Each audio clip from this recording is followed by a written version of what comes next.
이건 제 아내가 15년간 쓴 간병 일지입니다. 49제 자리, 성준이 낡은 수첩을 높이 들어 올렸습니다. 거실이 순식간에 얼어붙었지요. 시간 많은 형수님이 하시면 되지. 유산 나눌 때 똑같이 나누면 되는 거 아니야. 시동생 며느리의 얼굴이 새파랗게 질렸습니다. 오늘부로 저희는 이 집안의 장남 역할에서 내려오겠습니다. 안녕하세요, 구독자 여러분. 오늘도 찾아와 주셔서 감사합니다. 오늘 들려드릴 이야기는 15년 동안 시어머니를 간병하며 모든 걸 바쳤지만 시간 많으니까 당연하지라는 말만 들어온 한 며느리의 사연입니다. 그리고 그 아내의 숨겨둔 일기장을 발견한 남편이 49제 자리에서 벌인 일. 끝까지 들으시면 가슴이 뻥 뚫리실 겁니다. 그 전에 지금 어디에서 무엇을 하며 이 이야기를 듣고 계신지 댓글로 남겨주세요. 그곳으로 큰 행운이 깃들길 진심으로 바라겠습니다. 여러분의 댓글 하나하나가 저에게 큰 힘이 됩니다. 그리고 사연 시작 전 구독과 좋아요 꼭 눌러주시면 감사하겠습니다. 새벽 3시 17분. 미경의 눈이 번쩍 떠졌습니다. 알람이 울린 것도 아니었고 누가 흔든 것도 아니었습니다. 그저 몸이 먼저 알아챈 것이었지요. 15년이라는 세월이 만들어낸 본능 같은 것이었습니다. 복도 저편에서 퍼덕거리는 발소리가 들려왔습니다. 슬리퍼도 신지 않은 맨발이 마루를 긁는 소리. 미경은 한숨조차 내쉬지 않고 이불을 걷어찼습니다. 옆에서 자던 남편 성준이 인기척에 몸을 뒤척였지요. 어머니, 또 일어나셨어? 응, 자고 있어. 내가 볼게. 미경은 속삭이듯 대답하며 침대에서 내려왔습니다. 차가운 마룻바닥이 발바닥에 닿았지만 신경 쓸 겨를이 없었습니다. 복도로 나서니 시어머니의 뒷모습이 어둠 속에서 희미하게 보였습니다. 흰 잠옷을 입은 마른 몸이 유령처럼 현관 쪽으로 향하고 있었지요. 어머니, 미경이 조심스럽게 불렀습니다. 놀라시면 안 되니까요. 치매 환자가 갑자기 놀라면 어떤 반응을 보일지 예측할 수 없습니다. 15년 동안 숱하게 경험한 일이었습니다. 시어머니가 천천히 고개를 돌렸습니다. 초점 없는 눈동자가 며느리를 향했지만 거기엔 아무런 인식도 담겨 있지 않았지요. 누구야? 그 한마디가 미경의 가슴에 비수처럼 꽂혔습니다. 15년을 곁에서 모셨는데 매일 밥을 먹이고 기저귀를 갈고 목욕을 시켰는데 오늘도 어머니는 며느리를 알아보지 못했습니다. 처음엔 눈물이 났었지요. 서럽고 억울해서 화장실에 숨어 울었습니다. 하지만 이제는 눈물조차 마른 것 같았습니다. 그저 담담하게 기계처럼 대응할 뿐이었지요. 어머니, 저예요, 미경이 큰 며느리요. 큰 며느리? 나 며느리 없는데. 시어머니가 고개를 갸웃했습니다. 그러다 갑자기 현관문 쪽으로 손을 뻗었지요. 나 집에 가야 해. 우리 엄마가 기다려. 미경은 재빨리 시어머니의 손을 부드럽게 잡았습니다. 어머니의 손은 앙상했고 차가웠습니다. 뼈만 남은 것 같은 손이었지요. 15년 전 처음 시집왔을 때만 해도 어머니의 손은 따뜻하고 부드러웠습니다. 명절이면 손수전을 부치시고 김장철이면 온 가족 김치를 담그시던 억척스러운 손이었지요. 그 손이 이렇게 마르고 차가워지기까지 얼마나 긴 시간이 흘렀는지 새삼 실감이 났습니다. 어머니, 밖에 추워요. 방에 들어가서 따뜻하게 주무세요. 싫어. 나 집에 갈 거야, 나. 시어머니가 손을 뿌리치며 소리를 질렀습니다. 목소리가 날카롭게 새벽 공기를 갈랐지요. 미경은 익숙한 듯 어머니의 등을 쓸어주었습니다. 화를 내거나 억지로 끌면 상황이 더 악화됩니다. 그건 수없이 겪어봐서 알고 있었지요. 네, 어머니 집에 가요. 근데 지금은 너무 늦었어요. 내일 아침에 갈까요?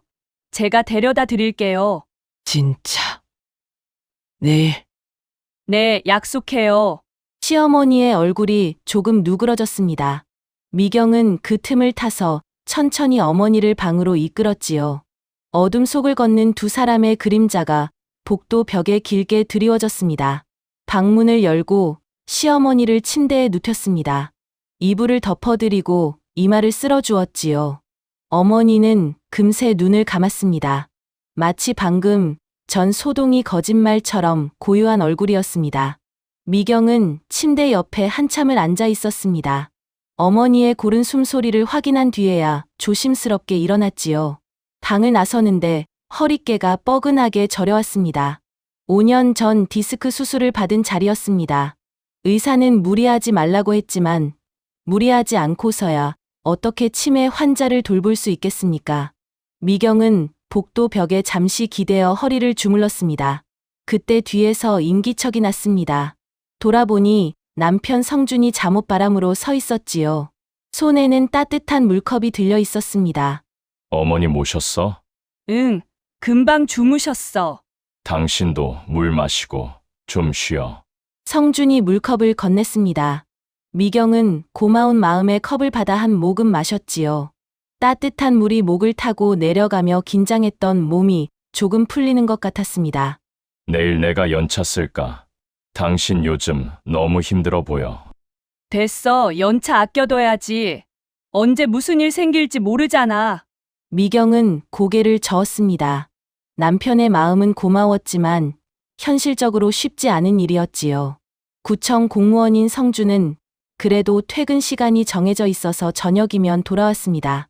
돌아오면 곧장 어머니 방에 들러 상태를 살폈고 미경이 저녁 준비를 하는 동안 어머니 곁을 지켰지요. 주말이면 기저귀도 갈고 목욕도 시켰습니다. 처음엔 서툴러서 미경이 옆에서 도와줘야 했지만 이제는 제법 능숙해졌지요. 하지만 낮 시간은 달랐습니다.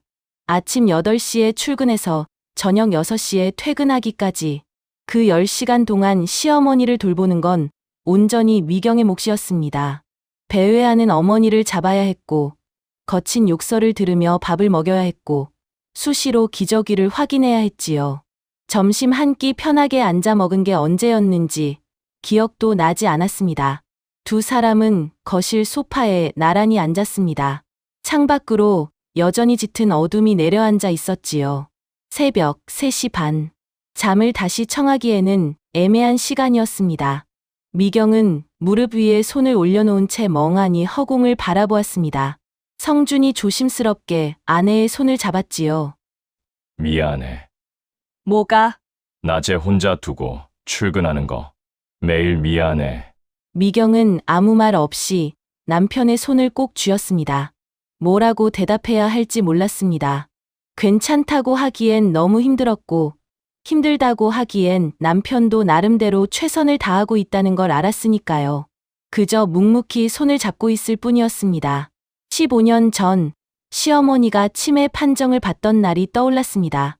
병원에서 돌아오는 길에 시아버지가 단호하게 말했지요. 요양원은 안 돼. 자식 놔두고 남의 손에 맡길 순 없어. 그 말에 아무도 반대하지 못했습니다. 며느리인 미경은 당연히 입을 열 수 없었고 남편 성준도 아버지 앞에서는 한마디 못했지요. 그렇게 시어머니 간병은 자연스럽게 큰며느리의 몫이 되었습니다. 아무도 명시적으로 말하지 않았지만 모두가 당연하다는 듯 미경을 바라보았습니다. 그날 밤 미경은 남편에게 조심스럽게 물었습니다. 우리 반찬 가게 일 계속해도 될까? 당연히 안 되지. 어머니, 누가 돌봐? 성준의 대답은 단호했습니다. 미경은 그 한마디에 할 말을 잃었지요. 파트타임이긴 했지만 그래도 바깥 세상과 연결되는 유일한 끈이었습니다. 집에만 있으면 미칠 것 같아서 시작한 일이었지요. 하지만 그마저도 포기해야 했습니다. 그때부터 미경의 세계는 이 집 안으로 좁아졌습니다. 반면 시동생 성훈 부부는 달랐습니다. 대학병원 외과의사인 성훈은 늘 바쁘다는 핑계로 얼굴을 비추지 않았지요. 석 달에 한 번 올까 말까였습니다. 올 때마다 하는 일은 똑같았습니다. 현관에서 구두끈도 제대로 풀지 않은 채 봉투 하나를 내밀었지요. 형수님, 어머니 약값에 보태세요. 그리고는 거실 소파에 털썩 앉아 아버지와 차 한 잔 마셨습니다. 어머니 방에 들어가 얼굴을 마주한 적이 언제였던가요? 기저귀 한 번 갈아본 적 없고 식사 한 끼 떠먹여 본 적도 없었습니다. 배회하는 어머니를 찾아 한밤중에 동네를 헤맨 적도, 치매 환자 특유의 거친 욕설에 가슴이 찢어진 적도 없었지요. 1시간쯤 앉아 있다가 병원에 수술이 있어서라며 일어났습니다. 그런데도 시아버지는 성훈이 다녀갈 때마다 감격했습니다. 그래, 바쁜데 왔어. 우리 성훈이는 달라. 의사가 얼마나 바쁜데 이렇게 부모 생각해주는 게 어디야. 정작 매일 새벽 어머니 기저귀를 갈고 욕설을 들으면서도 밥을 떠먹이는 며느리에게는 그런 말씀 한 번 하신 적이 없었습니다. 미경이 힘들다고 내색이라도 하면 돌아오는 건 한숨과 잔소리였지요. 큰며느리가 원래 그런 거야. 내가 시집살이 할 때는 이것보다 10배는 더 했어. 요즘 젊은 것들은 왜 이리 못 참냐. 시아버지의 그 말이 얼마나 깊이 박혔는지 모릅니다. 미경은 그 뒤로 힘들다는 말을 입에 담지 않았습니다. 아파도 참았고 지쳐도 견뎠습니다. 15년이라는 세월을 그렇게 버텨왔지요. 새벽 4시가 넘어가고 있었습니다. 미경은 성준의 손을 놓고 자리에서 일어났습니다. 나 좀 누울게. 당신도 가서 자. 응. 뭐 필요한 거 있으면 불러. 성준이 아내의 등을 토닥였습니다. 미경은 힘없이 고개를 끄덕이고 침실로 향했지요. 침대에 누웠지만 잠은 오지 않았습니다. 천장을 바라보며 생각에 잠겼습니다. 내일도 어머니는 자신을 알아보지 못하겠지요. 내일도 기저귀를 갈고 밥을 먹이고 배회하는 어머니를 쫓아다녀야 합니다. 내일도 모레도 끝이 보이지 않는 터널 같은 나날이 이어질 것입니다.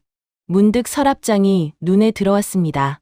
맨 아래 칸, 속옷 사이에 숨겨둔 낡은 수첩이 떠올랐지요. 아무도 모르게 15년간 적어온 간병 일지였습니다. 힘들 때마다, 서러울 때마다, 억울할 때마다 꺼내어 적었습니다.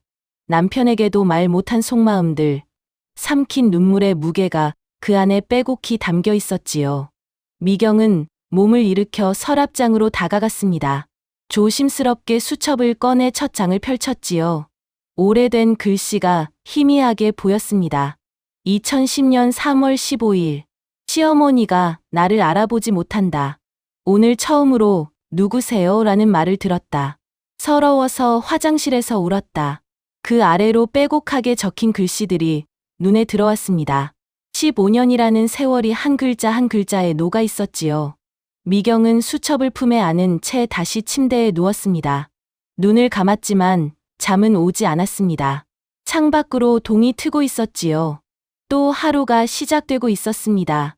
아침 7시, 미경은 부엌에서 죽을 쓰고 있었습니다. 시어머니는 이가 좋지 않아서 부드러운 음식만 드실 수 있었지요. 호박죽을 저으며 미경은 오늘 하루를 머릿속으로 그렸습니다. 아침 식사 후 어머니 세수시키기, 기저귀 확인, 오전 산책, 점심 준비, 낮잠 재우기, 기저귀 확인, 저녁 준비. 매일 반복되는 일과였습니다. 성준이 출근 준비를 마치고 부엌으로 들어왔습니다. 넥타이를 매며 아내를 바라보았지요. 당신 어젯밤에 거의 못 잤잖아. 오늘 좀 쉬어. 쉬긴 어머니 누가 봐. 미경은 쓸쓸하게 웃으며 대답했습니다. 성준의 얼굴에 미안함이 스쳤지요. 그는 아내의 어깨에 손을 올렸습니다. 퇴근하면 바로 올게. 오늘은 야근 안 해. 알았어. 조심해서 다녀와.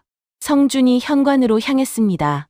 문이 닫히는 소리가 들렸고 미경은 다시 혼자가 되었지요. 텅 빈 거실에 호박죽 끓는 소리만 보글보글 울렸습니다. 아침 식사를 마치고 어머니 방으로 들어갔습니다. 시어머니는 침대에 멍하니 앉아 창밖을 바라보고 있었지요. 미경이 다가가자 고개를 돌렸습니다. 아가씨, 여기가 어디야? 나 집에 가야 하는데. 오늘도 며느리를 알아보지 못했습니다. 미경은 담담하게 대답했지요. 어머니, 여기가 집이에요. 제가 세수시켜 드릴게요. 따뜻한 물수건으로 어머니의 얼굴을 닦았습니다. 주름진 볼을 어루만지며 미경은 생각했지요. 이 얼굴이 15년 전에는 어떤 표정을 짓고 있었던가. 처음 시집왔을 때 환하게 웃으며 반겨주시던 얼굴이 어렴풋이 떠올랐습니다. 이제는 며느리 얼굴도 알아보지 못하는 낯선 사람이 되어버렸지만요. 오전 산책을 마치고 돌아오는 길이었습니다. 현관에 낯익은 구두가 놓여 있었지요.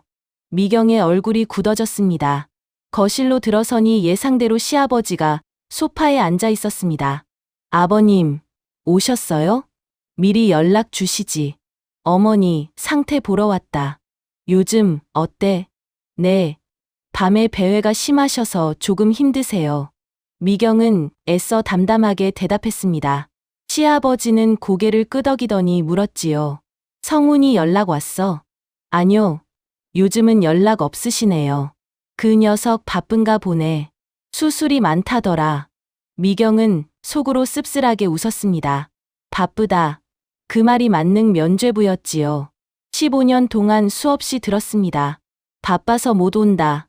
바빠서 못 돌본다. 바빠서. 그런데 며느리인 자신에게는 아무도 바쁘냐고 묻지 않았습니다.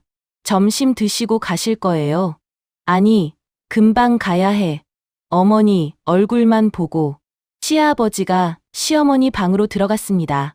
잠시 후 돌아온 그의 얼굴이 어두웠지요. 나를 못 알아보더라.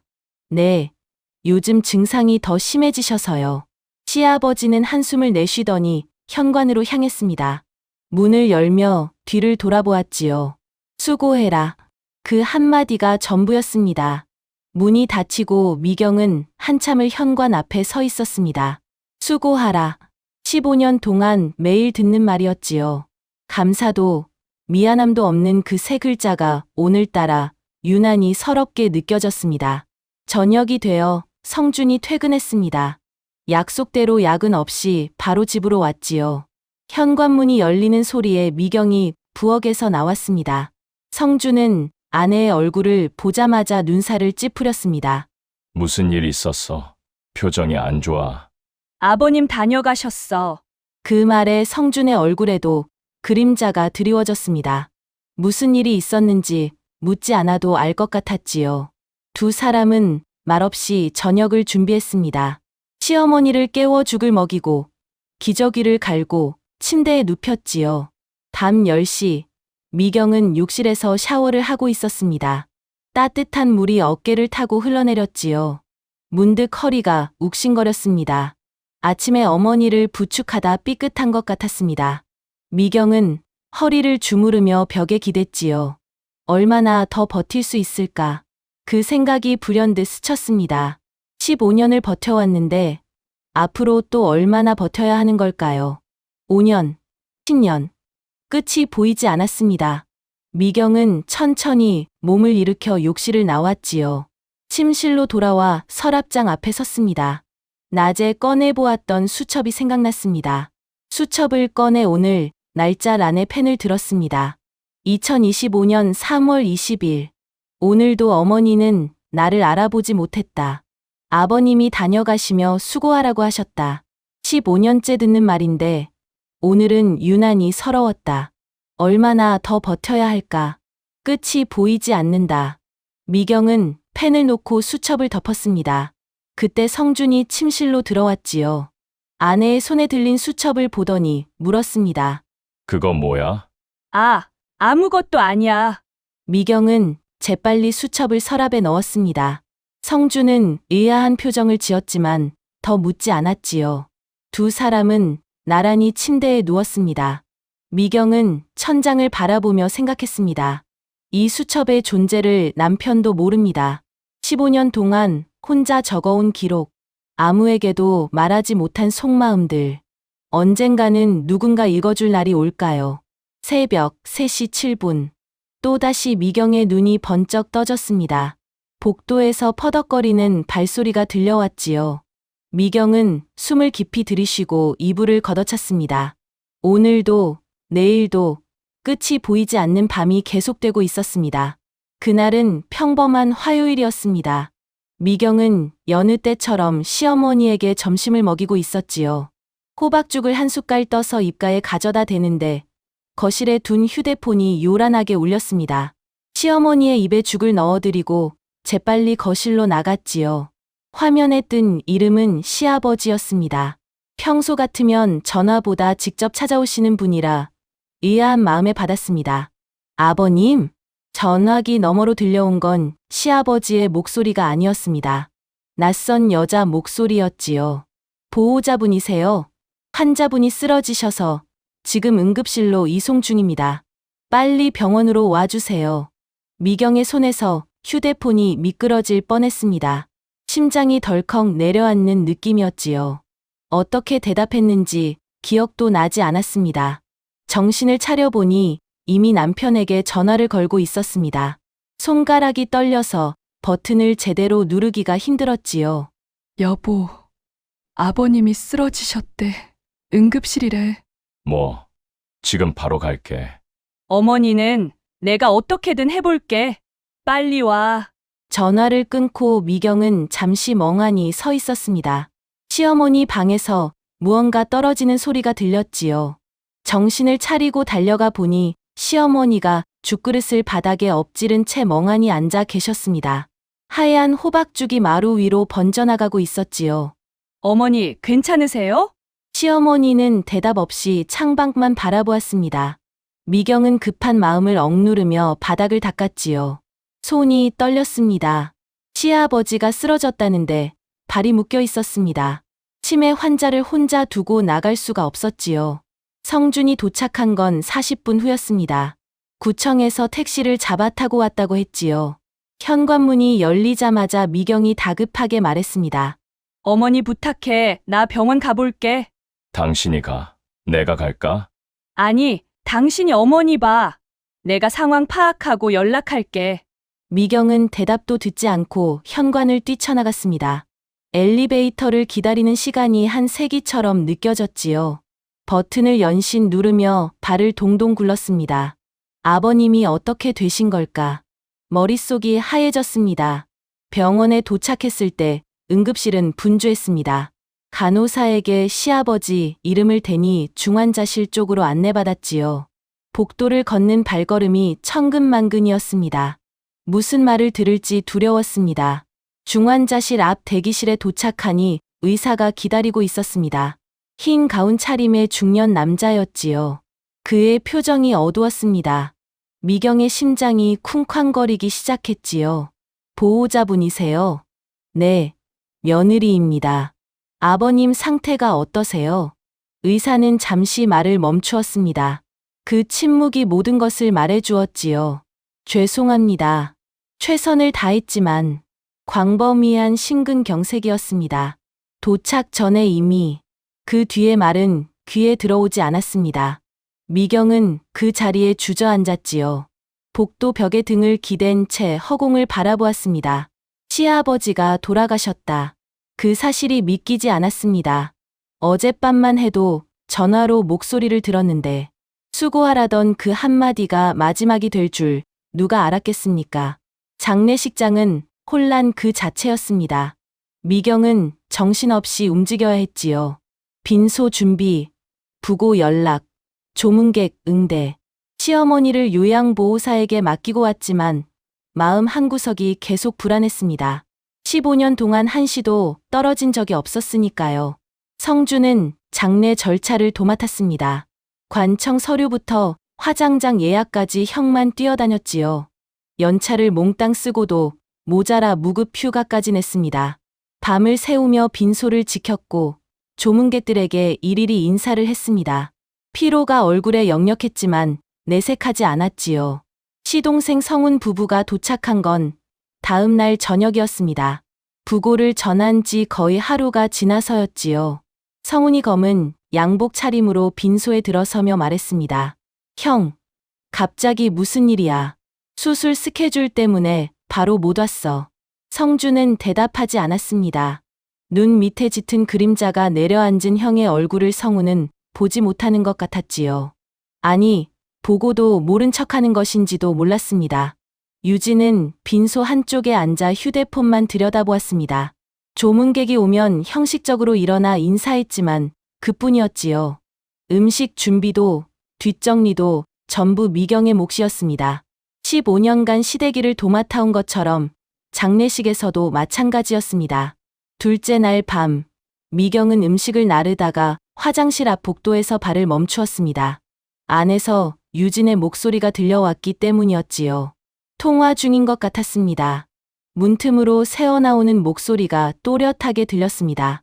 아, 그러니까 갑자기 장례식이라 어쩔 수 없이 온 거지. 나도 바쁜데. 어차피 형님이 다 하시잖아. 원래 그런 거 잘하시니까. 미경의 손에 들린 쟁반이 미세하게 떨렸습니다. 유산. 글쎄, 시골 땅밖에 없다던데. 있어봤자 얼마나 되겠어. 그래도 나눠야지. 뭐, 간병은 시간 많은 형님이 하셨으니까 유산 나눌 때 똑같이 나누면 되는 거 아니야. 심장이 멎는 것 같았습니다. 미경은 그 자리에 얼어붙었지요. 발을 뗄 수가 없었습니다. 유진의 낄낄거리는 웃음소리가 복도에 울렸습니다. 그치? 시간 많은 사람이 하는 거지. 우리 같은 사람이 어떻게 그런 걸 해. 형님은 뭐 직장도 없으시잖아. 미경은 조용히 뒤로 물러났습니다. 손에 든 쟁반이 덜그럭거렸지요. 눈앞이 흐려졌습니다. 15년 동안 쌓아올린 무언가가 한순간에 무너져 내리는 느낌이었습니다. 시간 많은 형님. 직장도 없으시잖아. 그 말들이 머릿속에서 맴돌았습니다. 직장을 그만둔 건 누구 때문이었습니까? 시간이 많은 게 아니라 시간을 뺏긴 것이었지요. 15년을 바쳤는데 그 대가가 고작 이것이었습니다. 장례가 끝나고 일주일이 지났습니다. 유품 정리를 위해 시아버지 집에 모였지요. 성준과 미경, 그리고 성훈 부부. 네 사람이 시아버지의 방에 들어섰을 때 먼지 냄새가 코끝을 찔렀습니다. 오래된 장롱, 낡은 책상, 벽에 걸린 가족 사진. 모든 것이 시간이 멈춘 듯 고요했지요.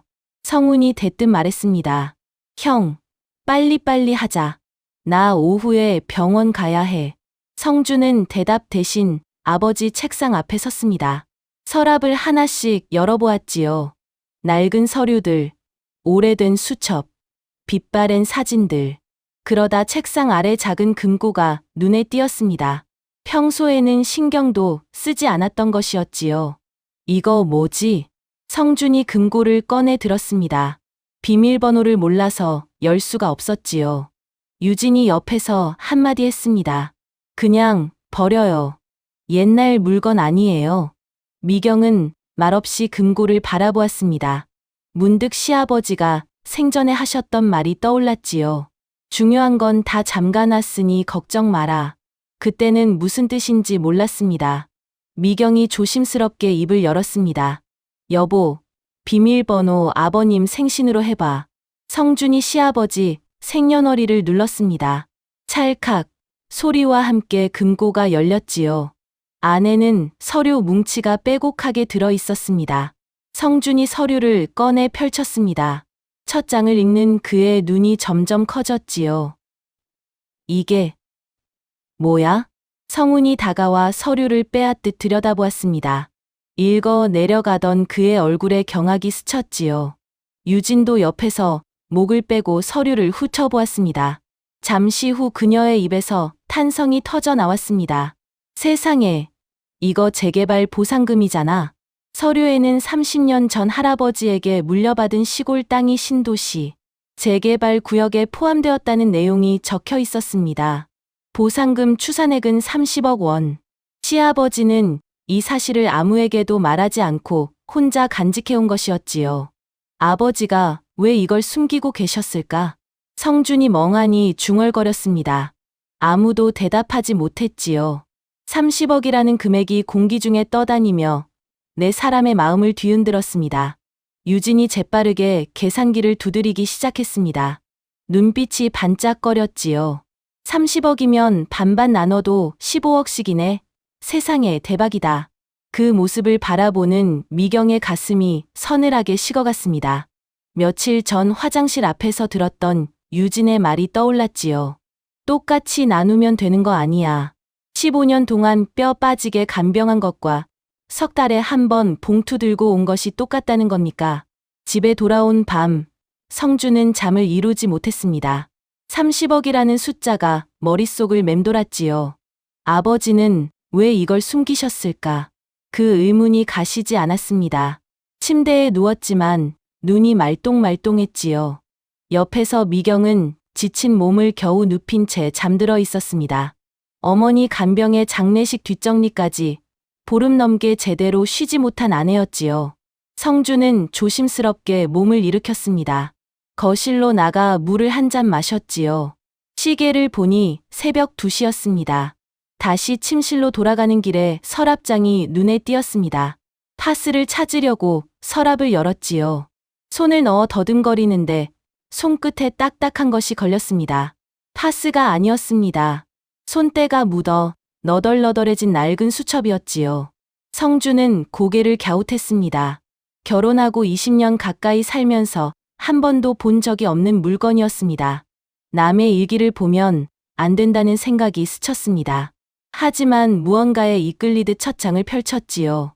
희미한 달빛 아래 아내의 글씨가 보였습니다. 2010년 3월 15일. 시어머니가 나를 알아보지 못한다.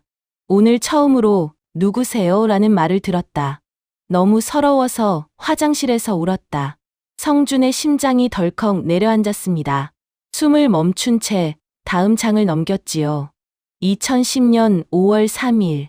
오늘 시어머니가 밥그릇을 내 얼굴에 던지셨다. 뜨거운 국물이 볼에 튀었는데 아무한테도 말 못했다. 말해봤자 뭐가 달라지겠어. 손이 부들부들 떨렸습니다. 성주는 그 자리에 주저앉아 수첩을 읽어 내려갔지요. 한 장 한 장 넘길 때마다 심장이 조여오는 것 같았습니다. 2012년 8월 21일. 허리가 너무 아프다. 병원에 가고 싶은데 어머니를 혼자 둘 수가 없다. 남편한테 말했더니 주말에 데려다 준다고 했다. 그 주말을 참을 수 있을까? 2015년 1월 7일. 시동생 부부가 왔다가 갔다. 현관에서 봉투 하나 주고 1시간 만에 돌아갔다. 어머니 방에는 들어가지도 않았다. 그래도 아버님은 성훈이가 효자라고 하셨다. 나는 뭘까? 15년 동안 뭘 한 걸까? 글씨가 점점 흐릿해졌습니다. 눈물 자국이었지요. 성준의 눈시울도 뜨거워졌습니다. 아내가 이토록 힘들어하고 있었다는 걸 바로 옆에 있으면서도 몰랐습니다. 아니, 알면서도 외면했는지도 모릅니다. 수첩 중간쯤에 접힌 종이가 끼워져 있었습니다. 펼쳐보니 병원 진단서였지요. 요추 추간판 탈출증. 날짜는 5년 전이었습니다.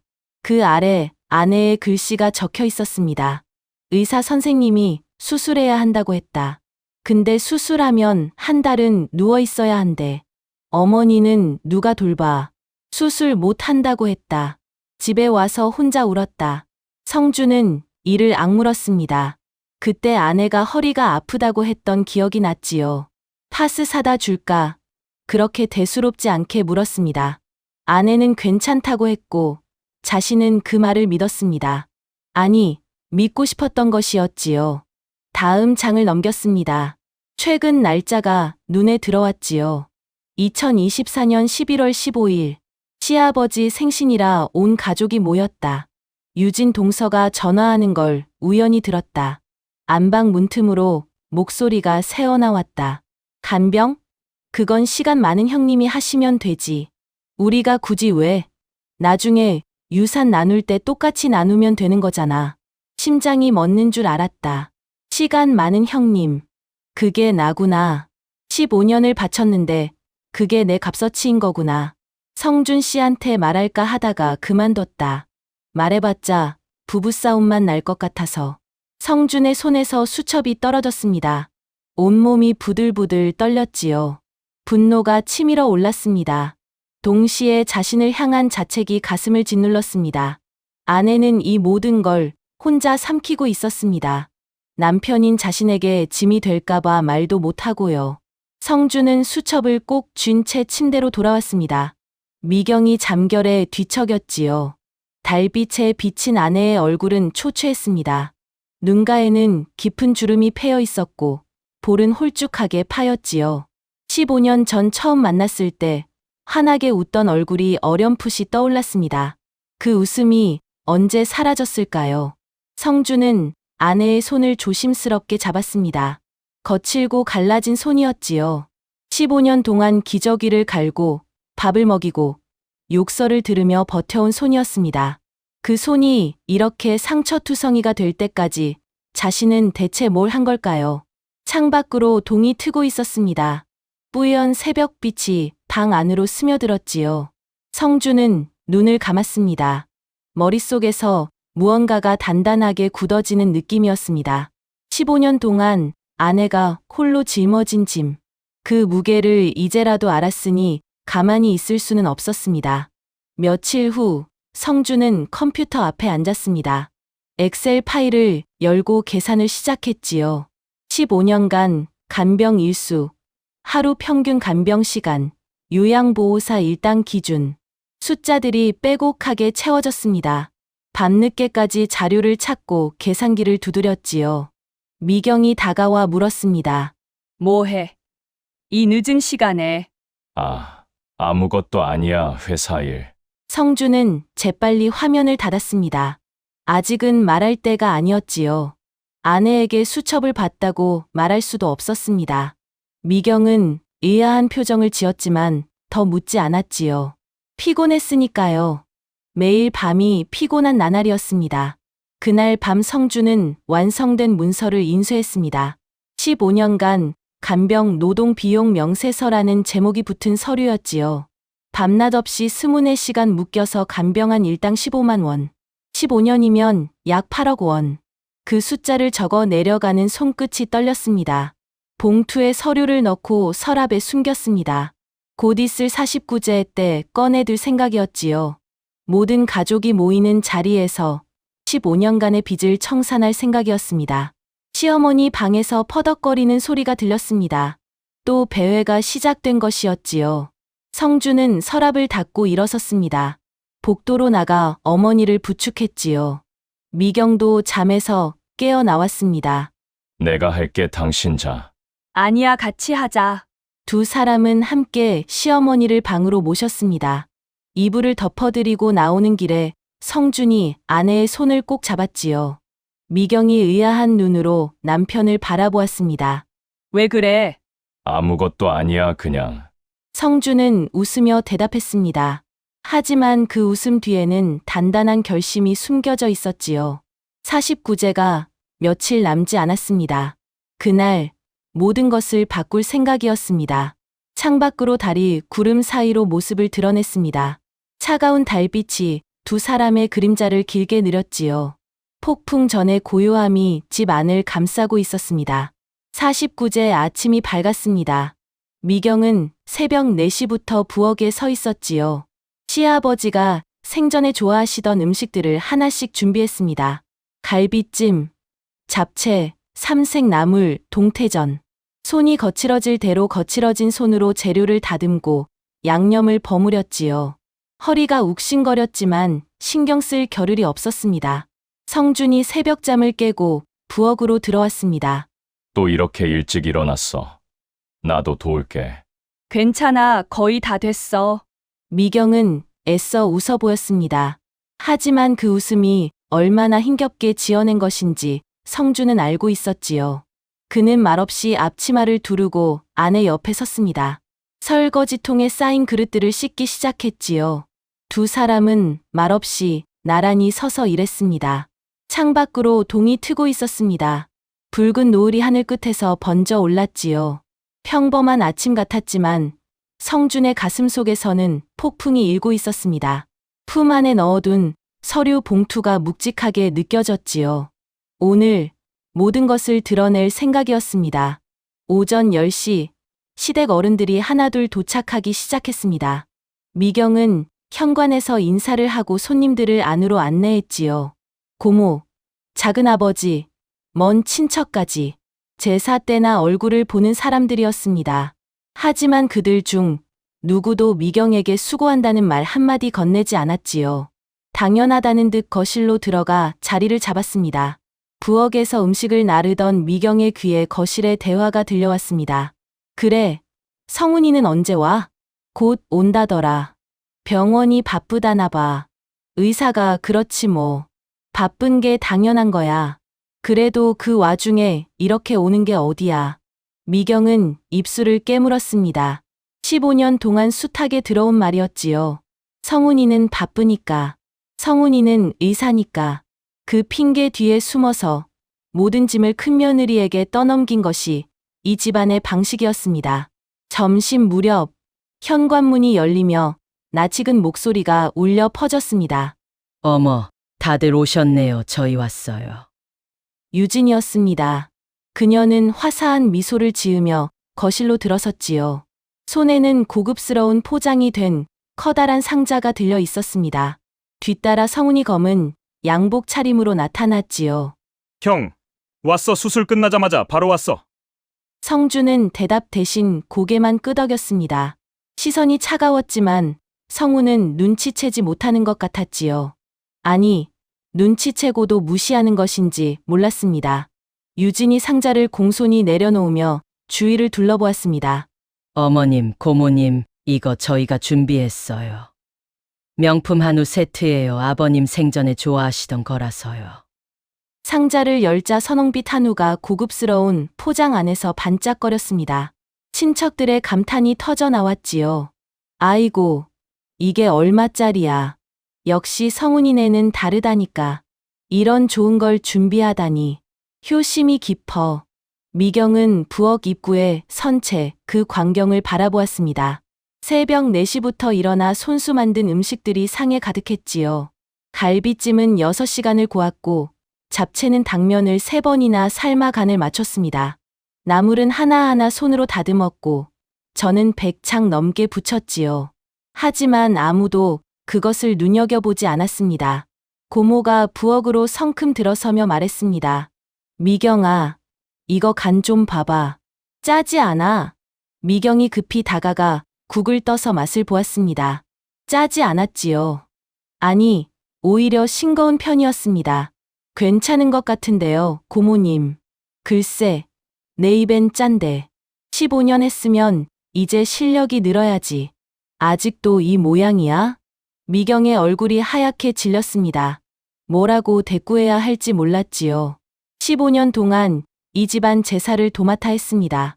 새벽부터 밤까지 음식을 준비하고 상을 차리고 뒷정리까지 혼자 했지요. 그런데 돌아오는 건 잔소리뿐이었습니다. 고모가 거실로 돌아가며 중얼거렸습니다. 유진이 데려온 한우나 먹어야겠다. 그건 확실하지. 미경은 그 자리에 서서 눈을 질끈 감았습니다. 눈시울이 뜨거워졌지요. 울면 안 되는데. 여기서 울면 안 되는데. 주먹을 꽉 쥐고 감정을 억눌렀습니다. 제 사상이 차려지기 시작했습니다. 거실 한가운데 놓인 큰 상 위로 음식들이 하나씩 올라갔지요. 미경이 정성껏 만든 갈비찜, 잡채, 나물, 전. 새벽부터 10시간 넘게 공들인 것들이 가지런히 놓였습니다. 유진이 한우 상자를 들고 다가왔습니다. 그녀는 아무런 망설임도 없이 미경이 정성껏 붙여놓은 전 접시를 옆으로 밀어냈지요. 마치 하찮은 물건을 치우듯이. 그리고 그 자리에 한우가 담긴 번쩍이는 접시를 떡하니 올렸습니다. 이게 제일 귀한 거니까 가운데 놓아야죠. 아버님도 분명 좋아하실 거예요. 미경이 밤새 부친 전은 구석으로 밀려났습니다. 정갈하게 맞춰놓은 상차림의 균형이 단번에 무너졌지요. 미경의 손끝이 미세하게 떨렸지만 아무 말도 할 수 없었습니다. 친척들이 제사상 앞으로 모여들었습니다. 한우를 보며 감탄하는 소리가 여기저기서 터져나왔지요. 와, 이거 마블링 좀 봐. 입에서 녹겠네. 역시 성훈이네야. 이런 귀한 걸 준비하다니. 작은 아버지가 유진에게 엄지를 치켜 세웠습니다. 잘했어, 잘했어. 이게 진짜 효도지. 돈이 아깝다고 싼 거 사오면 그게 무슨 제사겠어. 미경의 얼굴에서 핏기가 싹 빠졌습니다. 싼 거라니요. 자신도 시장을 몇 바퀴나 돌며 좋은 재료를 골랐습니다. 생활비를 쪼개고 또 쪼개서 장을 본 것이었지요. 그런데 그건 정성이 아니란 말입니까? 돈을 많이 쓰는 것만 정성입니까? 고모가 맞장구를 쳤습니다. 그래, 미경이 음식도 뭐 먹을 만은 한데 이런 귀한 고기가 있으니까 확실히 다르지. 먹을 만은 하다. 그 말이 비수처럼 꽂혔습니다. 15년을 바쳤는데 고작 먹을 만은 하다니요. 성주는 거실 한쪽에서 그 광경을 지켜보고 있었습니다. 주먹이 저도 모르게 꽉 쥐어졌지요. 아내가 새벽부터 일어나 음식을 준비하는 걸 봤습니다. 허리가 아파서 중간중간 쉬어가며 요리하는 걸 봤지요. 그런데 돌아오는 건 잔소리와 무시뿐이었습니다. 품 안의 봉투가 더욱 묵직하게 느껴졌습니다. 아직은 때가 아니라고, 제사가 끝나면 말하자고 마음먹었지요. 하지만 분노가 서서히 목구멍까지 차올랐습니다. 유진이 소파에 편히 앉으며 말했습니다. 형님 음식 솜씨가 여전하시네요. 그래도 이렇게 매번 고생하시면 안 되는데. 미경이 애써 웃으며 대답했습니다. 괜찮아. 동서 이 정도는 할 수 있어. 그래요? 근데 형님 얼굴이 너무 안 좋아 보여서요. 저희는 뭐 이렇게 사다 나르면 되니까 편한데. 형님은 너무 힘들게 하시는 것 같아서. 그 말투가 위로인지 비아냥인지 알 수 없었습니다. 미경은 고개를 숙인 채 대답하지 않았지요. 성훈이 형에게 다가왔습니다. 형, 음식 많이 준비했네. 형수님 고생 많으셨겠다. 응. 성준의 대답은 짧았습니다. 더 이상 말을 잇고 싶지 않았지요. 성훈은 형의 싸늘한 태도를 느꼈는지 어색하게 웃으며 자리를 피했습니다. 제사가 시작되었습니다. 향을 피우고 절을 올렸지요. 엄숙한 분위기 속에서 모두가 고개를 숙이고 있었습니다. 하지만 성준의 머릿속은 전혀 다른 생각으로 가득 차 있었지요. 아내의 수첩에 적힌 문장들이 마치 녹음된 테이프처럼 끊임없이 재생되었습니다. 시간 많은 형님이 하시면 되지. 유산 나눌 때 똑같이 나누면 되는 거 아니야. 나는 뭘까? 15년 동안 뭘 한 걸까? 한 문장 한 문장이 심장을 후렸습니다. 절을 하면서도 성준의 이마에는 식은땀이 맺혔지요. 분노와 자책이 뒤엉켜 속이 부글부글 끓어올랐습니다. 제사가 끝나고 음복이 시작되었습니다. 친척들이 상 앞에 둘러앉았지요. 고모가 한우를 정성스럽게 썰어 접시에 담았습니다. 역시 좋은 고기는 다르다니까. 이 색깔 좀 봐. 성훈이네가 준비한 거지? 역시 달라. 칭찬이 쏟아졌습니다. 유진은 겸손한 척 손사래를 치며 말했지요. 별거 아니에요. 마침 단골 정육점에 좋은 게 들어왔다길래요. 작은 아버지가 감탄하며 덧붙였습니다. 역시 우리 집엔 며느리 복이 있어. 둘째 며느리가 이렇게 센스 있으니까 든든하지. 성준의 눈썹이 파르르 떨렸습니다. 며느리 복이라고요. 15년 동안 모든 제사와 명절을 도맡은 건 미경인데요. 새벽부터 밤까지 음식 만들고 설거지하고 뒷정리까지 한 건 미경인데요. 그건 당연한 것이고 한우 한 상자가 특별한 효도란 말입니까? 미경은 구석 자리에 조용히 앉아 있었습니다. 음식에 손도 대지 않은 채 고개만 푹 숙이고 있었지요. 밥 한 숟갈 뜰 기력도 없어 보였습니다. 하지만 아무도 그녀에게 밥 좀 먹으라고 권하지 않았지요. 성준이 아내 앞에 반찬 접시를 밀어주려는데 고모가 끼어들었습니다. 미경아, 부엌에 가서 국 좀 데워와. 식었잖아. 미경이 힘없이 일어났습니다. 비틀거리는 발걸음이 위태로워 보였지요. 성준이 얼른 아내의 팔을 잡았습니다. 내가 갈게요, 고모. 남자가 무슨 부엌을 들락거려. 미경이 하면 되지, 뭘. 고모의 단호한 말에 미경이 성준을 말렸습니다. 괜찮다는 눈빛을 보내며 부엌으로 향했지요. 고개를 숙인 채 종종 걸어가는 뒷모습이 너무나 쓸쓸해 보였습니다. 부엌에서 돌아온 미경이 뜨겁게 데운 국을 상에 올렸습니다. 국자로 국을 퍼올리는데 유진이 슬쩍 다가왔지요. 나직한 목소리로 속삭였습니다. 형님, 저 아까부터 생각해 봤는데요. 미경이 고개를 들었습니다. 유진의 얼굴에는 걱정하는 척하는 표정이 어려 있었지요. 앞으로 어머니 간병 문제 있잖아요. 형님 혼자 하시기 너무 힘드시잖아요. 저희도 좀 나눠서 하면 어떨까요? 미경의 눈이 살짝 커졌습니다. 유진이 말을 이었지요. 형님이 너무 혼자 다 하시려고 해서 그래요. 저희도 시간 날 때 가끔 오면 되는 거잖아요. 너무 욕심 부리시면 안 돼요. 욕심이라니. 미경은 입술을 깨물었습니다. 혼자 하려고 한 게 아니라 혼자 떠맡겨진 것인데 15년 동안 단 한 번도 도와준 적 없으면서 이제 와서 욕심이라니요. 유진이 어깨를 으쓱하며 덧붙였습니다. 형님, 솔직히 저희는 뭐 능력이 되니까 돈으로 해결하면 되거든요. 간병인 부르면 되는 거잖아요. 근데 형님은 굳이 이렇게까지 몸 상해가며 고생하실 필요 없잖아요.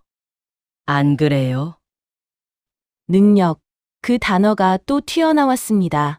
미경의 머릿속에서 며칠 전 장례식장 화장실 앞에서 들었던 말이 되살아났지요. 시간 많은 형님이 하시면 되지. 우리가 굳이 왜? 심장이 쿵 하고 내려앉았습니다.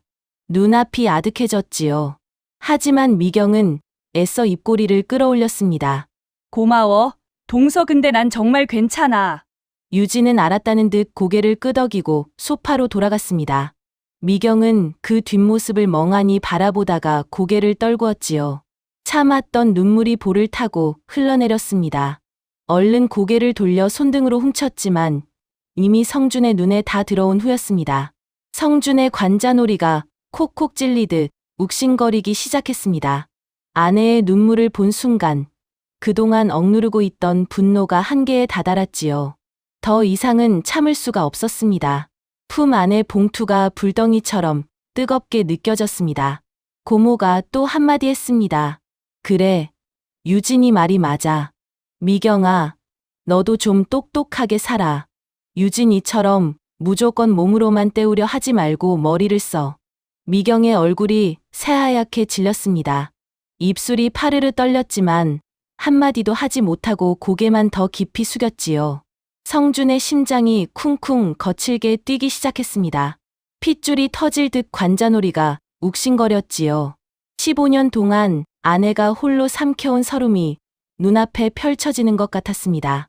새벽마다 기저귀를 갈던 손, 욕설을 들으며 밥을 떠먹이던 얼굴, 허리가 아파도 참으며 버티던 뒷모습, 그리고 수첩에 적혀있던 그 문장. 나는 뭘까? 15년 동안 뭘 한 걸까? 성준은 천천히 자리에서 일어났습니다. 의자 끄는 소리가 조용한 거실에 유난히 크게 울렸지요. 모든 시선이 그에게로 쏠렸습니다. 품 안에서 낡은 수첩과 봉투를 꺼내 들었습니다. 미경의 눈이 휘둥그레졌지요. 그건 분명 자신의 수첩이었습니다. 서랍 깊숙이 숨겨놨던 것인데 왜 저게 남편 손에 있는 걸까요? 잠깐만요. 성준의 목소리가 거실 전체에 울려 퍼졌습니다. 낮고 가라앉은 목소리였지만 그 안에는 단단한 결의가 담겨 있었지요. 제가 드릴 말씀이 있습니다. 순간 공기가 얼어붙었습니다. 친척들이 의아한 표정으로 서로를 바라보았지요. 성훈과 유진의 얼굴에도 당혹감이 스쳤습니다. 성준은 손에 든 수첩을 높이 들어 올렸습니다. 그의 눈빛이 얼음장처럼 차갑게 가라앉았지요. 이건 제 아내가 15년간 쓴 간병 일지입니다. 거실이 순식간에 얼어붙었습니다. 성준의 손에 들린 낡은 수첩을 모두가 바라보았지요. 미경의 얼굴이 새하얗게 질렸습니다. 저건 자신이 15년 동안 아무에게도 보여주지 않았던 것이었습니다. 서랍 깊숙이 숨겨두었던 비밀이었지요. 그런데 왜 남편 손에 들려있는 걸까요? 심장이 덜컥 내려앉았습니다. 여보, 그거? 미경이 떨리는 목소리로 말하려 했지만 성준이 조용히 고개를 저었습니다. 괜찮다는 눈빛이었지요. 하지만 그 눈빛 속에는 미경이 한 번도 본 적 없는 불꽃이 타오르고 있었습니다. 고모가 의아한 표정으로 물었습니다. 간병, 일지, 그게 뭔데? 성준은 대답 대신 수첩의 첫 장을 펼쳤습니다. 그리고는 또박또박 읽어 내려갔지요. 차갑고 낮은 목소리가 거실 전체에 울려 퍼졌습니다. 2010년 3월 15일. 시어머니가 나를 알아보지 못한다. 오늘 처음으로 누구세요? 라는 말을 들었다. 너무 서러워서 화장실에서 울었다. 침묵이 흘렀습니다. 성준이 다음 장을 넘겼지요. 2010년 5월 3일. 오늘 시어머니가 밥그릇을 내 얼굴에 던지셨다. 뜨거운 국물이 볼에 튀었는데 아무한테도 말 못했다. 말해봤자 뭐가 달라지겠어. 미경의 눈에서 눈물이 흘러내렸습니다. 그 기억이 생생하게 떠올랐지요. 화상 자국이 일주일이나 갔습니다. 하지만 누구에게도 말하지 않았지요. 말해봤자 당연히 해야 할 일이라는 소리만 들을 테니까요. 성준의 목소리가 점점 낮아졌습니다. 하지만 그 낮은 목소리가 오히려 거실을 더 무겁게 짓눌렀지요. 2015년 1월 7일. 시동생 부부가 왔다가 갔다. 현관에서 봉투 하나 주고 1시간 만에 돌아갔다. 어머니 방에는 들어가지도 않았다.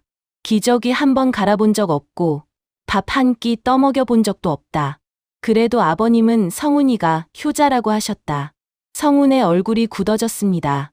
유진은 불안한 눈빛으로 남편을 바라보았지요. 성준이 잠시 말을 멈추고 동생을 똑바로 쳐다보았습니다. 성훈아, 어머니 기저귀 갈아본 적 있어? 성훈이 대답하지 못하고 입만 달싹였습니다. 어머니가 새벽에 배회하시면 뛰어나가서 찾아본 적 있어? 치매, 환자한테 욕설 들으면서 밥 떠먹여 본 적 있어? 침묵이 답이었습니다. 성준의 입꼬리가 씁쓸하게 올라갔지요. 성준이 수첩을 더 넘겼습니다. 손끝이 미세하게 떨렸지만 목소리는 흔들리지 않았지요.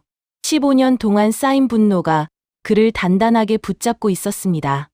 2020년 8월 15일. 허리 디스크 수술해야 한다고 했다. 의사 선생님이 한 달은 누워 있어야 한다고. 근데 어머니는 누가 돌봐. 수술 못 한다고 했다. 집에 와서 혼자 울었다. 고모의 얼굴에 당혹감이 스쳤습니다. 작은 아버지도 머쓱한 표정을 지었지요. 하지만 성준은 멈추지 않았습니다. 2024년 11월 15일. 시아버지 생신이라 온 가족이 모였다. 성준이 잠시 말을 끊었습니다. 그리고 시선을 천천히 유진에게로 돌렸지요. 유진의 얼굴이 백지장처럼 하얘졌습니다. 무언가 불길한 예감이 스치는 표정이었지요. 유진 동서가 전화하는 걸 우연히 들었다. 안방 문틈으로 목소리가 새어나왔다. 성준의 목소리가 한층 더 차가워졌습니다. 간병은 시간 많은 형수님이 하시면 되지. 우리가 굳이 왜? 나중에 유산 나눌 때 똑같이 나누면 되는 거 아니야. 거실이 쥐 죽은 듯 고요해졌습니다. 숨소리조차 들리지 않았지요. 유진의 얼굴이 새파랗게 질렸습니다. 입술이 파들파들 떨렸지요. 저는 그런 말 한 적 없어요. 형님이 뭘 잘못 들으신 거예요. 성준이 수첩을 탁 소리 나게 덮었습니다. 여기 날짜까지 정확히 적혀 있습니다. 11월 15일 저녁 8시. 아내가 현관에서 신발 신는데 안방에서 재수 씨 목소리가 똑똑히 들렸다고 하네요. 유진이 성훈을 돌아보며 구원을 요청하는 눈빛을 보냈습니다. 성훈이 헛기침을 하며 어색하게 끼어들었지요. 형, 진정해. 설마 우리 집사람이 정말로 그런 말을 했겠어? 형수님이 잘못 들으셨거나 뭔가 오해하신 거야. 아니야. 성준의 대답은 단호했습니다. 미경이가 거짓말할 사람이 아니야. 난 내 아내를 믿어. 15년 동안 이 집안을 위해 모든 걸 바친 사람이야. 그 사람이 거짓말을 왜 해? 성훈의 얼굴이 일그러졌습니다. 뭔가 말을 하려다가 입을 다물었지요. 어색한 침묵이 흘렀습니다. 그때 성준이 품에서 또 다른 서류 봉투를 꺼냈습니다. 두툼한 봉투였지요. 그것을 보는 순간 유진의 눈이 번쩍 빛났습니다. 혹시 유산 관련 서류가 아닐까 하는 기대감이 얼굴에 고스란히 드러났지요. 성준이 봉투에서 서류를 꺼내 탁자 위에 펼쳤습니다. 첫 장에는 굵은 글씨로 제목이 적혀 있었지요. 오지영님 15년간 간병 노동 비용 청구서. 유진의 얼굴이 순간 얼어붙었습니다. 기대했던 유산 서류가 아니었지요. 고모와 작은아버지도 의아한 표정을 지었습니다. 이게 뭐냐? 작은아버지가 서류를 집어들며 물었지요. 성준이 담담하게 대답했습니다. 지난 15년간 아내가 이 집안을 위해 바친 노동에 대한 정당한 대가 청구서예요. 뭐, 며느리가 시부모 모시는 게 당연한 건데 거기에 무슨 대가를 받아? 고모가 기가 막힌다는 듯 웃었습니다. 하지만 성준의 표정은 조금도 흔들리지 않았지요. 당연한 건 없습니다, 고모. 성준의 목소리가 한층 단단해졌습니다. 아내는 이 집의 며느리이기 전에 인격과 존엄을 가진 한 사람이에요. 하지만 지난 15년간 누구도 그걸 인정하지 않았습니다. 그는 서류를 한 장 넘기며 숫자를 읽어 내려갔지요. 밤낮 없이 수문의 시간 동안 묶여서 간병한 거. 하루 일당 15만 원으로만 쳐도 15년이면 약 8억 원입니다. 새벽에 깨워도 15만 원, 욕설 들어도 15만 원, 똥오줌 치워도 15만 원. 그것도 하루 8시간이 아니라 수문의 시간 내내요. 성준이 잠시 말을 멈추고 가족들을 둘러보았습니다. 제대로 계산하면 이것보다 훨씬 많아야 해요. 근데 아내는 15년 동안 월급 한 푼 안 받고 이 일을 했습니다. 직장도 그만뒀고 친구도 다 잃었어요. 건강까지 망가뜨리면서 버텼습니다. 성훈이 다급하게 끼어들었습니다. 형, 지금 무슨 소리야? 그건 며느리로서 당연히. 당연한 건 없어. 성준이 동생의 말을 잘랐습니다. 눈빛이 서늘하게 가라앉았지요. 15년 동안 당연히 형수님이 해야 한다고 했지. 석 달에 한 번 봉투 들고 와서 효자 노릇 다 했다고 생각했지. 성훈의 얼굴이 붉어졌습니다. 뭐라고 반박하려 했지만 말이 나오지 않았지요. 형수님이 새벽마다 어머니 기저귀 갈 때 너는 어디 있었어? 형수님이 배회하는 어머니 찾아 한밤중에 동네를 헤맬 때 너는 뭐 했어? 봉투 하나 던져놓고 1시간 만에 돌아가면서 효도 다 했다고 생각한 거야? 침묵이 흘렀습니다. 성훈은 고개를 숙인 채 대답하지 못했지요. 유진도 새파랗게 질린 얼굴로 입술만 달싹거렸습니다. 성준이 품에서 마지막 서류를 꺼냈습니다. 그것을 본 순간 유진의 눈이 휘둥그레졌지요. 재개발 보상금 관련 서류였습니다. 30억이라는 숫자가 선명하게 적혀 있었지요. 그리고 하나 더 있습니다. 성준이 서류를 탁자 위에 내려놓았습니다. 아버지 금고에서 발견한 서류예요. 30년 전 할아버지에게 물려받은 시골 땅이 재개발에 포함됐습니다. 보상금이 30억이에요. 거실에 술렁임이 일었습니다. 30억이라는 숫자에 모두의 눈이 휘둥그레졌지요. 유진의 입꼬리가 살짝 올라갔습니다. 빠르게 계산기를 두드리는 눈빛이었지요. 성훈이 놀란 표정으로 물었습니다. 형, 이게 진짜야? 아버지한테 이런 재산이? 성준은 대답 대신 동생을 똑바로 바라보았습니다. 그래, 진짜야. 근데 이건 똑같이 나눌 생각 없어. 유진의 얼굴이 순간 굳어졌습니다. 네, 그게 무슨 말씀이세요? 성준이 천천히 일어섰습니다. 거실 한가운데 우뚝 선 그의 그림자가 길게 드리워졌지요. 목소리는 낮았지만 방 구석구석까지 또렷하게 울렸습니다. 30억 중에서 아내 목 8억은 먼저 빼겠습니다. 15년간 간병, 노동 비용이에요. 나머지 22억을 나누든 말든 그건 알아서들 하세요. 유진이 벌떡 일어났습니다. 잠깐만요. 그게 무슨 말씀이에요? 간병했다고 유산을 먼저 떼어가겠다고요. 법적으로 그게 말이 돼요. 법적으로요? 성준의 입꼬리가 차갑게 올라갔습니다. 좋아요. 법적으로 따지죠. 그럼 15년간 무금 노동 착취, 정신적 고통에 대한 위자료, 건강 악화에 대한 손해배상까지 전부 청구할게요. 변호사 만나서 정확히 계산해 볼까요? 유진의 얼굴이 새파랗게 질렸습니다. 성훈도 당황한 표정으로 형을 바라보았지요. 형, 가족끼리 그렇게까지. 가족. 성준이 동생을 향해 한 발 다가섰습니다. 15년 동안 형수님 고생할 때 가족이라고 도와준 적 있어. 석 달에 한 번 봉투 던지고 가면서 가족 노릇 다 했다고 생각한 거야? 성훈이 대답하지 못하고 고개를 숙였습니다. 성준의 시선이 유진에게로 향했지요. 재수 씨가 뭐라고 했죠? 시간 많은 형수님이 하시면 되지. 우리가 굳이 왜? 유산 나눌 때 똑같이 나누면 되는 거 아니야. 유진의 얼굴이 일그러졌습니다. 그건 농담으로 한 말이에요. 농담이요? 성준의 목소리가 한층 차가워졌습니다. 15년 동안 아내가 피눈물 흘린 게 농담거리예요.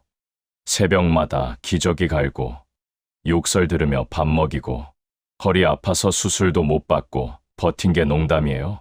유진이 입을 다물었습니다. 더 이상 할 말이 없었지요. 고모가 끼어들었습니다. 성준아, 그래도 이건 너무 한 거 아니냐. 가족끼리 돈 문제로 이렇게까지. 성준이 고모를 똑바로 바라보았습니다. 고모는 아까 뭐라고 하셨죠?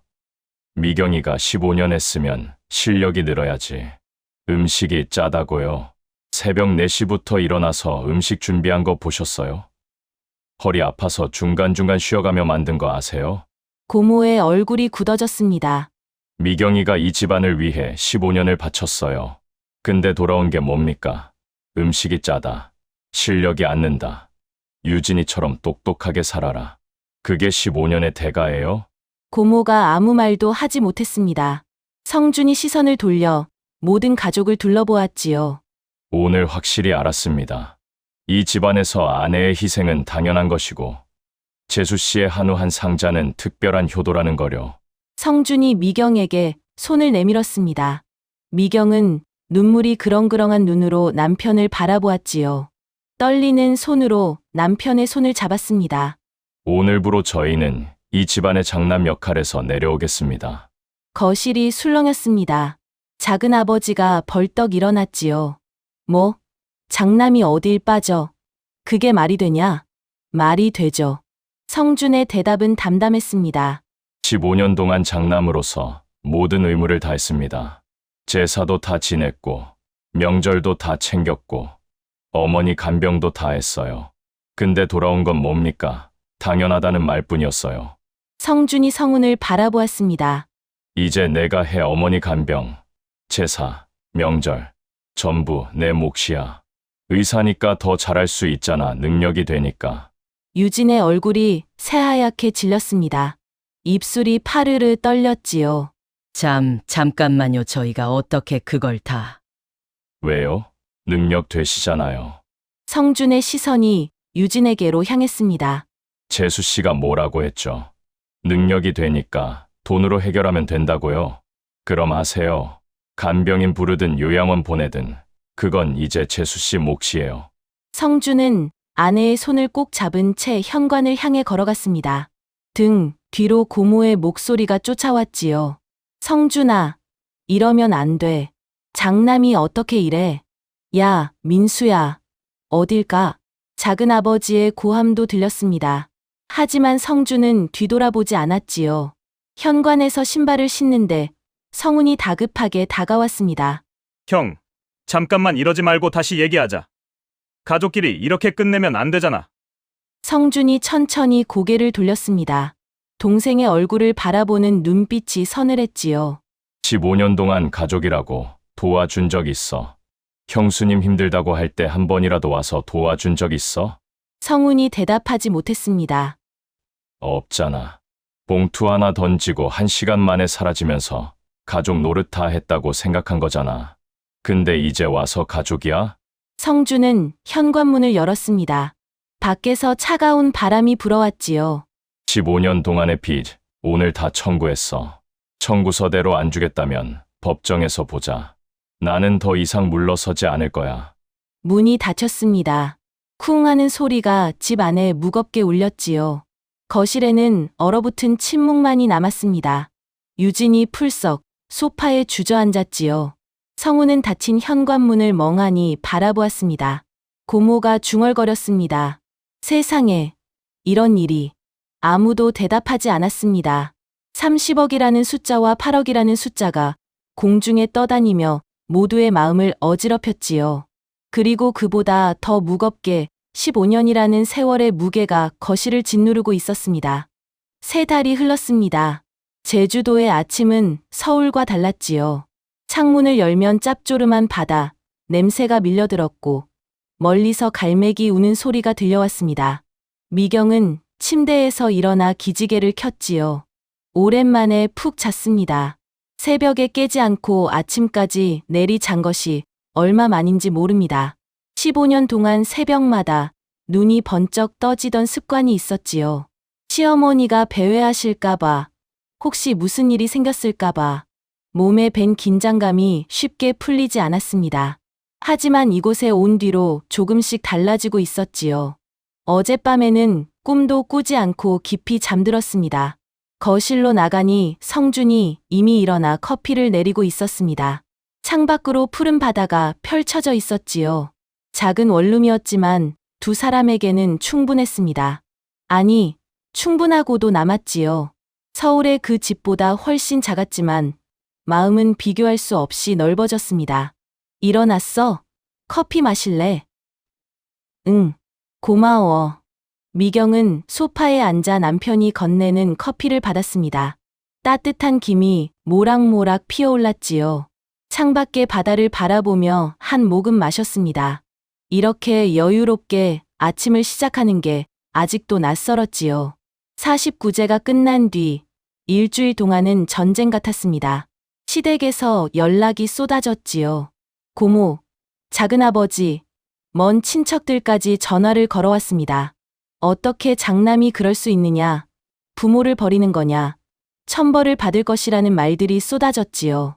성주는 모든 전화를 받지 않았습니다. 문자도 읽지 않았지요. 성훈에게서도 연락이 왔습니다. 처음에는 회유하려 했지요. 형, 다시 생각해봐. 가족끼리 이러면 안 되잖아. 유산 문제는 얘기해서 조정하면 되는 거고. 성주는 단호하게 대답했습니다. 조정할 거 없어. 청구서대로 줘.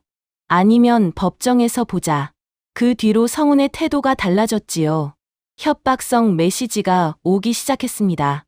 형이 이러면 나도 가만히 있지 않겠다.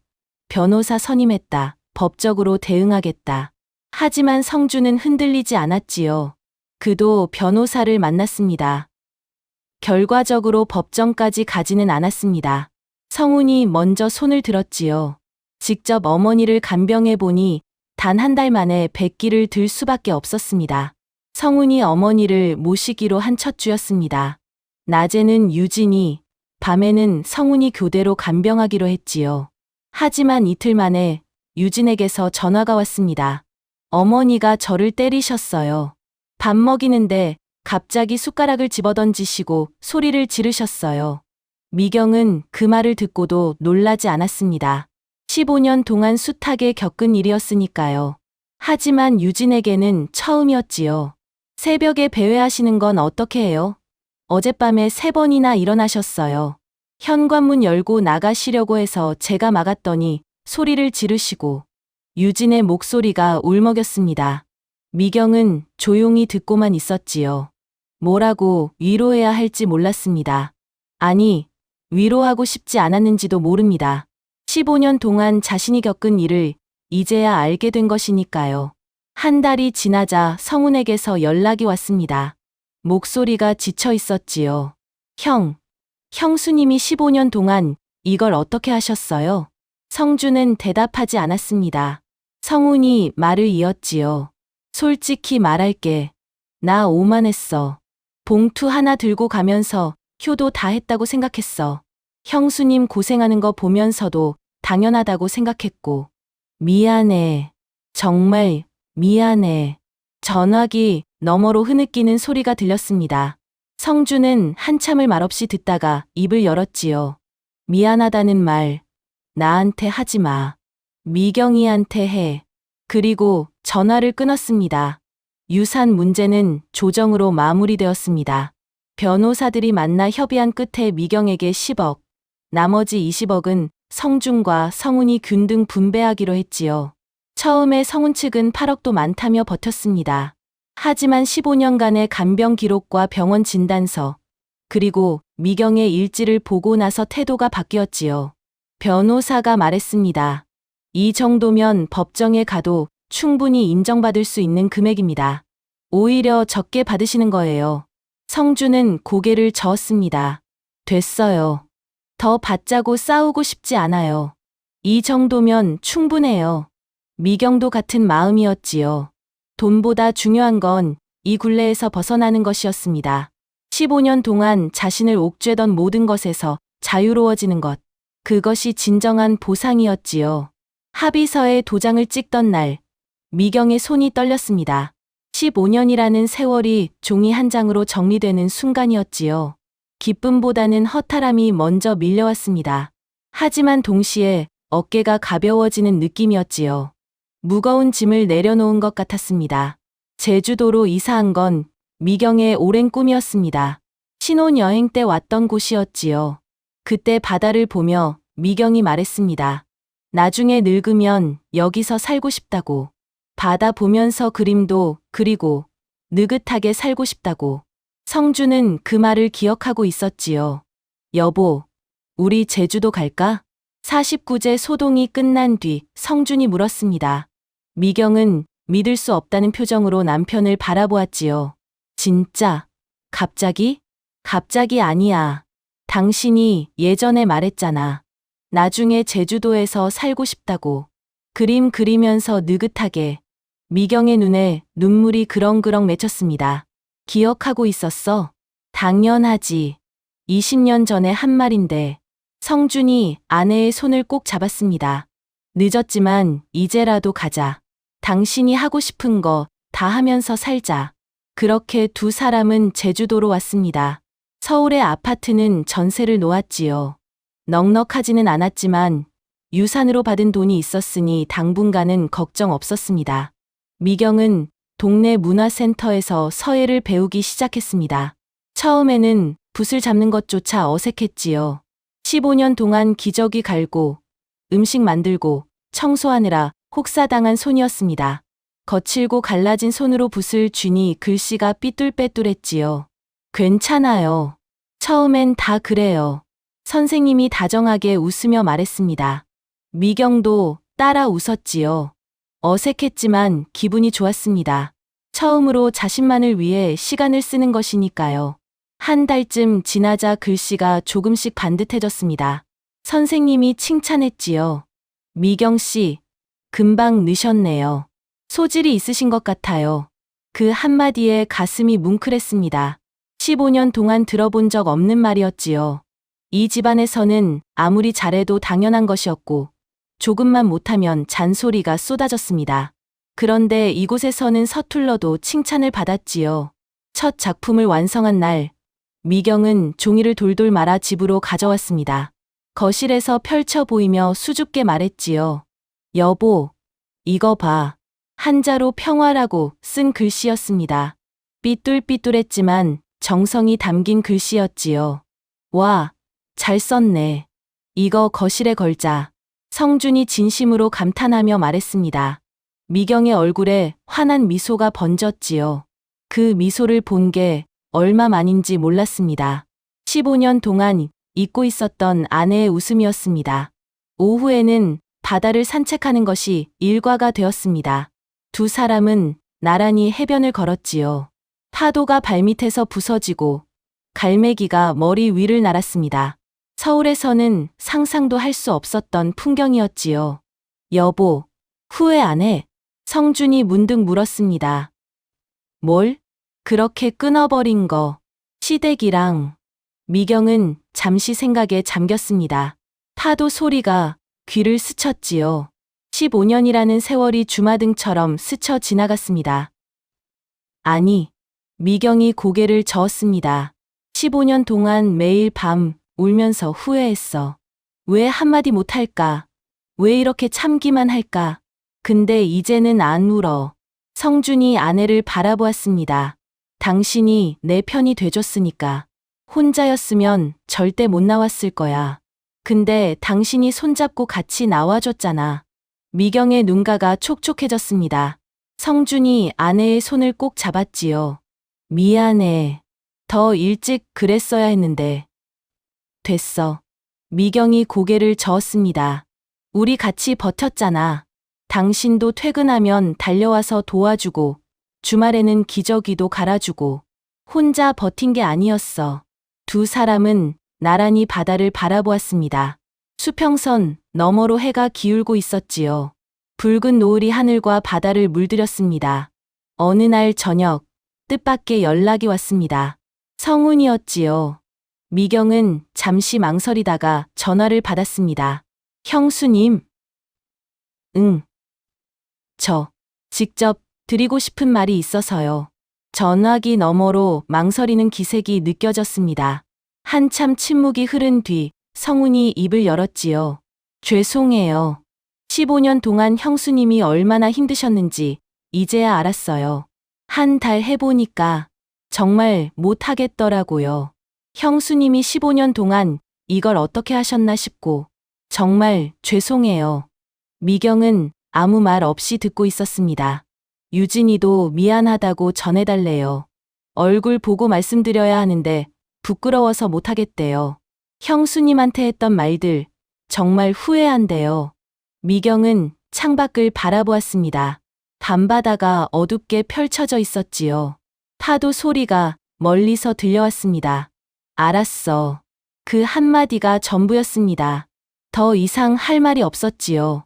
용서한다고 말하기도, 괜찮다고 말하기도 어려웠습니다. 15년이라는 시간은 그렇게 쉽게 씻기는 게 아니었으니까요. 전화를 끊고 미경은 한참을 창밖을 바라보았습니다. 성준이 다가와 어깨를 감싸 안았지요. 괜찮아? 응, 괜찮아. 미경이 고개를 끄덕였습니다. 정말로 괜찮았지요. 사과를 받는다고 15년이 돌아오는 건 아니었습니다. 하지만 적어도 자신의 고통을 인정받았다는 느낌이 들었지요. 그것만으로도 충분했습니다. 봄이 왔습니다. 제주도의 봄은 유채꽃으로 시작되었지요. 노란 꽃이 들판 가득 피어났고 벚꽃이 바람에 흩날렸습니다. 미경은 스케치북을 들고 밖으로 나갔지요. 서예뿐 아니라 수채화도 배우기 시작했습니다. 서툴렀지만 즐거웠지요. 유채꽃밭 한가운데 앉아 그림을 그렸습니다. 노란 물감을 풀어 꽃잎을 그리고 파란 물감으로 하늘을 채웠지요. 완성된 그림은 삐뚤빼뚤했지만 미경의 마음이 담겨 있었습니다.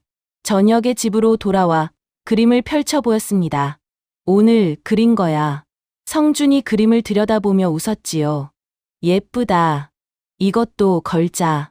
거실 벽에는 이미 미경의 작품들이 여러 점 걸려 있었습니다. 서예 작품, 바다 풍경화, 꽃그림. 서툴지만 하나하나 정성이 담긴 것들이었지요. 여보, 미경이 남편의 손을 잡았습니다. 고마워. 이렇게 살게 해줘서.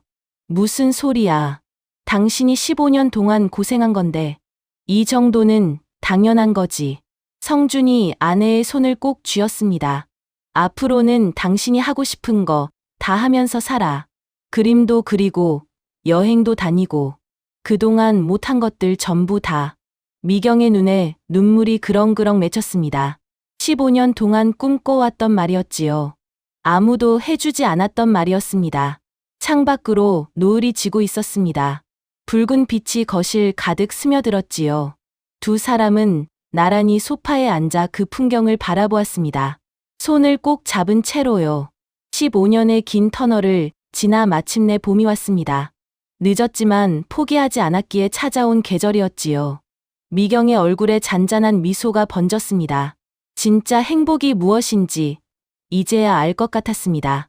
우리 구독자님들, 오늘의 이야기 어떠셨나요? 누군가에게는 당연한 희생이, 누군가에게는 평생의 상처가 됩니다. 오늘 이야기가 묵묵히 버텨온 모든 분들께 작은 위로가 되었으면 합니다. 당신의 수고는 결코 당연한 것이 아니었습니다. 오늘도 끝까지 들어주셔서 감사드리고 구독과 좋아요, 알림 설정 버튼 꼭 눌러주세요. 댓글로 여러분의 이야기도 들려주시면 다음 사연 제작에 큰 힘이 됩니다. 오늘 하루도 여러분의 삶에 따뜻한 봄날이 찾아오시길 진심으로 소망합니다.